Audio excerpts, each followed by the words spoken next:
It was just past 6:40 a.m. at Gate B7 of Atlanta's Hartsfield-Jackson Airport. The terminal buzzed with early travelers, mothers with strollers, business travelers glued to phones, and tired college students slouched in chairs. The overhead announcements blurred into white noise as people sipped overpriced coffee and waited for boarding. Amid the noise, a soft tapping sound approached, measured, deliberate. It was the tip of a white mobility cane, gently striking the polished tile floor. The cane belonged to James Marshall, a tall, lean man in his late 60s. His silver-gray hair peeked out from under a worn Army veteran cap. He wore a plain jacket and loose-fitting jeans, and over his shoulder was a canvas backpack that had seen better days. James walked slowly, the cane gliding left to right in front of him. His steps were patient, not uncertain. Each movement showed a rhythm earned over years of adapting. On his cane was a faded sticker of the American flag, half peeled, but still holding on. He reached the counter of Gate B7 and gently tapped the edge, sensing the counter's location. He stood quietly. For a moment, the gate agent, a young woman named Brittany, didn't look up from her tablet. Her nails clicked against the screen as she scrolled. She sighed, loudly. James cleared his throat gently. "Ma'am, I believe I'm pre-board listed. I might need assistance down the ramp." Brittany finally looked up, raising an eyebrow. "Uh-huh. Do you have a disability code in the system?" "I believe so," James said calmly. "I'm visually impaired.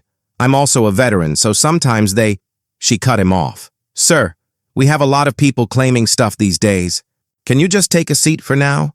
James tilted his head slightly. "I was just told to check in here for boarding support." Brittany leaned to one side, her voice dripping with sarcasm. "Well, maybe the support you need is someone teaching you how to read a clock. We're not boarding yet." There was an awkward pause in the waiting area. A few rows away, a young girl, maybe 8 years old, watched curiously. She tugged her father's sleeve and whispered, "Why is she being mean to the soldier?" The father glanced up. He had noticed James earlier, but hadn't thought much of it. Now he sat up straighter. James didn't reply to Brittany's tone. Instead, he offered a polite nod. "Of course. I'll just wait nearby." He turned and walked to a row of chairs by the window. It took him longer than most, his cane gently tapping each step, locating a seat without bumping anyone. He sat, down with quiet dignity, resting both hands on top of the cane.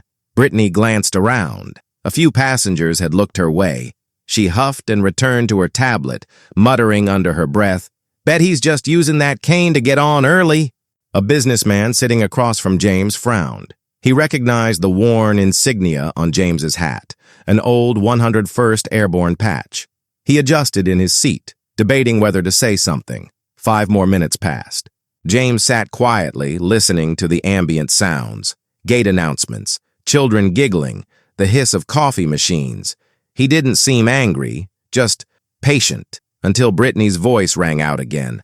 "Sir, you really don't need to be hovering. Okay? I told you. When it's time, we'll call pre-board." James didn't move. "I'm seated, ma'am. I wasn't speaking." Brittany rolled her eyes. "You tapped your cane.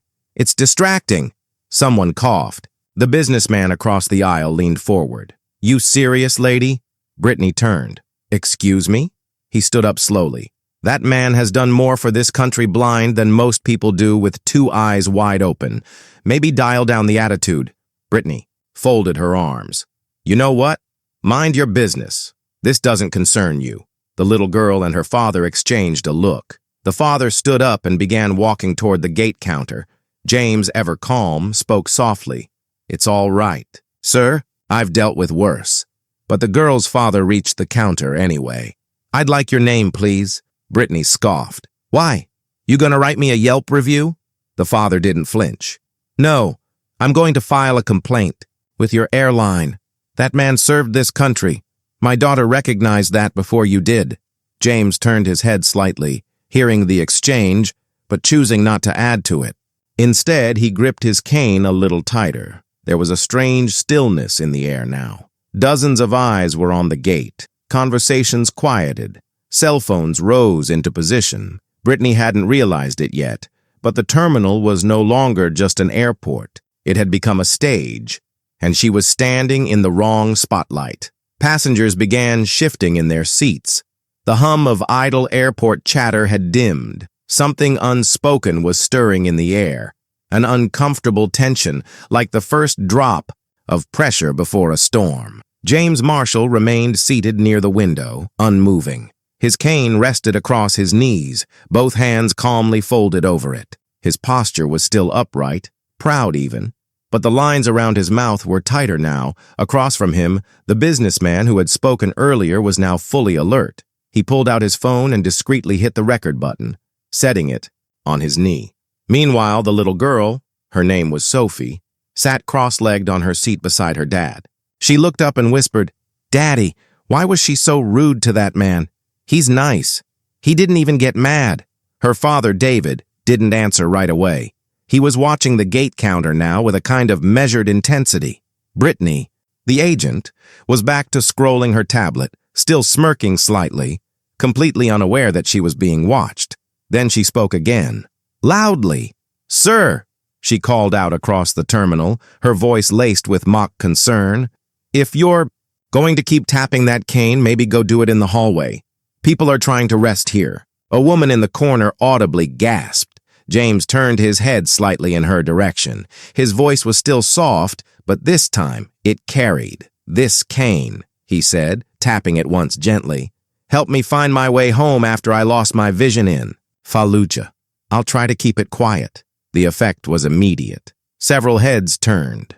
A middle-aged woman near the vending machine raised her eyebrows. Two college students put down their phones. Someone whispered, "Did he just say Fallujah?" Brittany laughed as if dismissing the statement. "Right, because everyone's a war hero these days." That was it. The businessman stood up, now holding his phone openly. "That's enough," he said firmly. "You just mocked a blind veteran in front of an entire terminal." Brittany crossed her arms. "You recording me? That's a violation of airline policy." David stepped forward too, calm but commanding. "And mocking a disabled veteran? Is that part of airline policy?" Passengers were now murmuring. A woman in nursing scrubs stood up and pointed.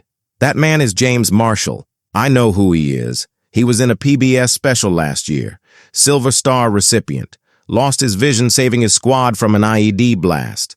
James shifted in his seat, clearly uncomfortable with the attention. He didn't want a scene, but it was no longer up to him. Brittany looked momentarily stunned. She blinked, then tried to double down. "Look, I don't care who he is. He's not the only one flying today. And if he needs help so bad, maybe he shouldn't be traveling alone." A collective gasp rippled through the gate. Just then, a tall man in a dark blue jacket with a gold airport badge approached from down the terminal. His radio clipped to his shoulder, and his stride purposeful. Mr. Daniels, the gate supervisor, had arrived.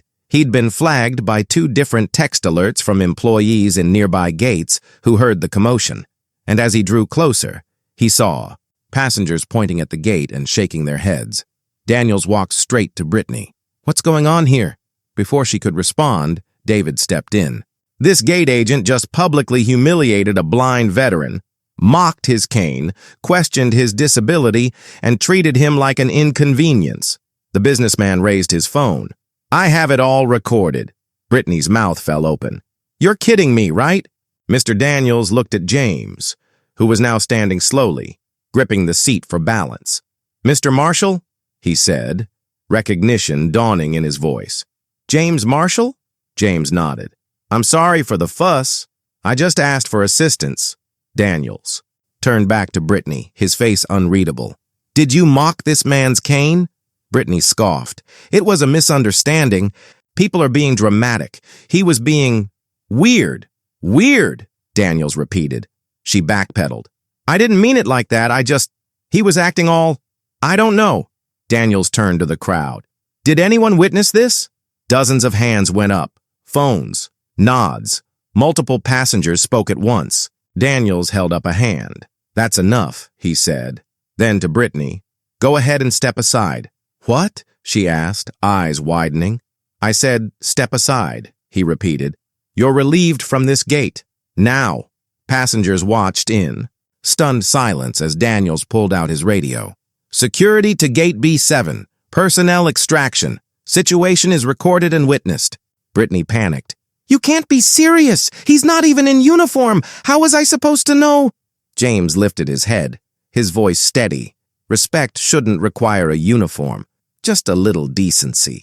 That silenced even Brittany. Mr. Daniels walked to James and gently touched his elbow. Sir, I'm so sorry. This never should have happened. James gave a faint smile. It's all right. I've faced worse. This time I'm just tired. Daniels turned to face the waiting area. Ladies and gentlemen, we'll be resuming boarding shortly. But first, I owe this man a proper welcome. Brittany was now being walked away by 2 uniformed security staff. Her protests echoed down the terminal. Passengers broke into spontaneous applause. Sophie clapped the loudest. James looked around, surprised. He wasn't used to attention, especially not for simply existing. He reached into his pocket, pulled out a dog tag, and rubbed it gently between his fingers. As the applause faded and Brittany disappeared down the terminal under quiet escort, James Marshall stood still near the window, holding on to his cane. He gave a slow, uncertain nod to the crowd. Gratitude was written on his face, but so was discomfort. He hadn't come looking for attention, only a smooth flight. Mr. Daniels, the gate supervisor, remained beside him. Sir, he said gently, do you need assistance getting down the ramp? Or would you like to wait until the pre-board is called? James adjusted the strap of his worn backpack. I wouldn't mind a hand, actually. Just down the jet bridge.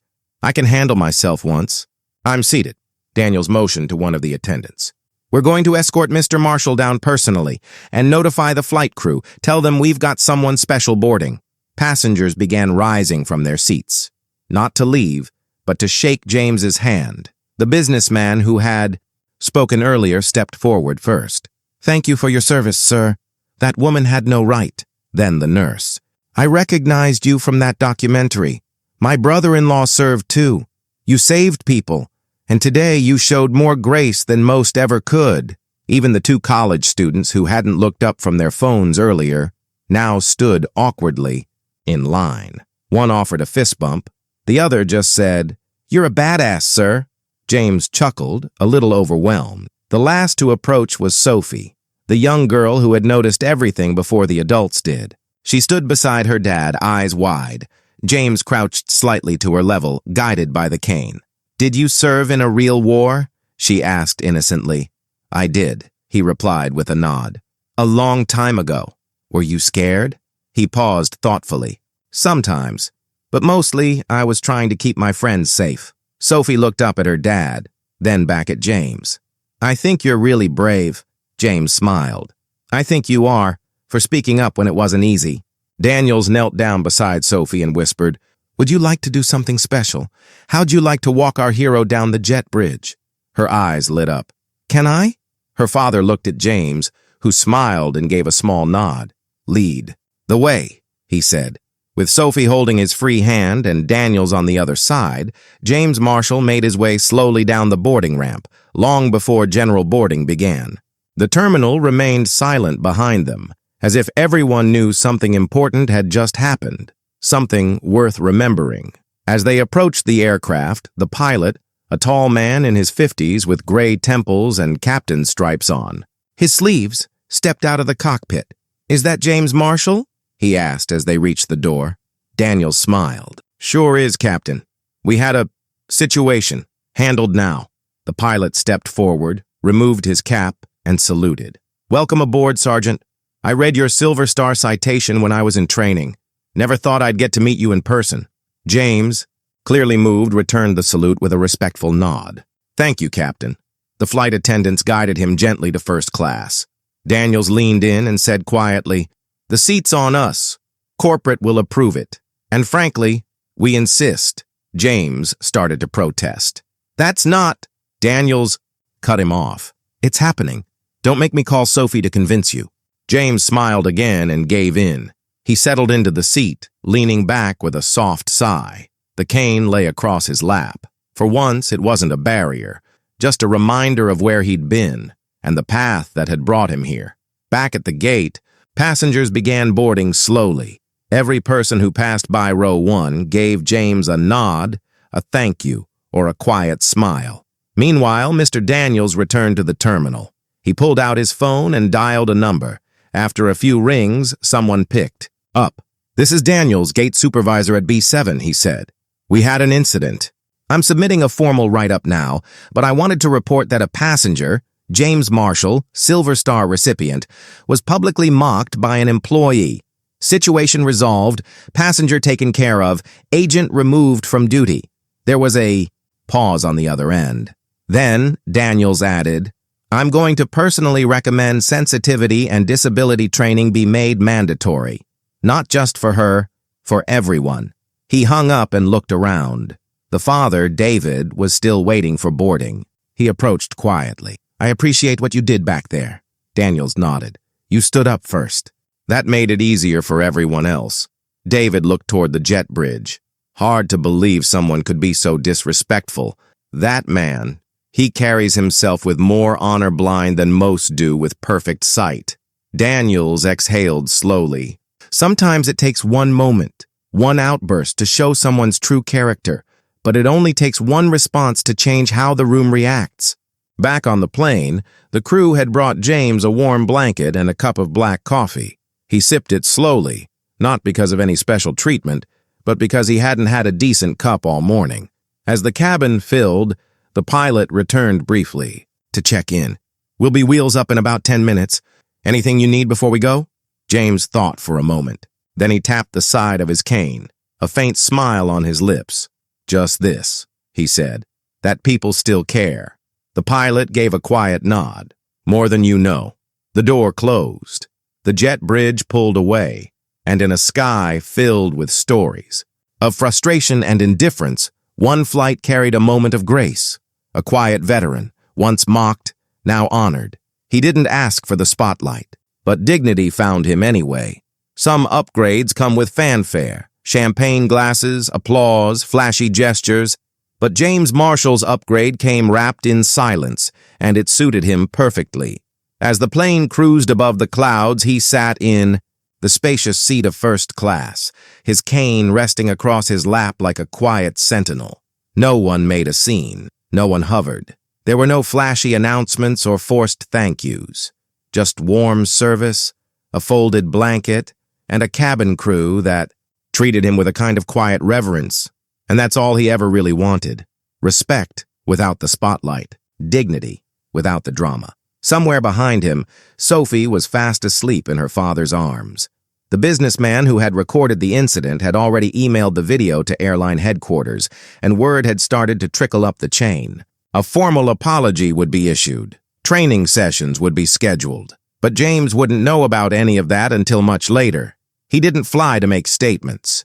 He flew because he had a meeting with an old friend, a fellow Marine. They had a pact.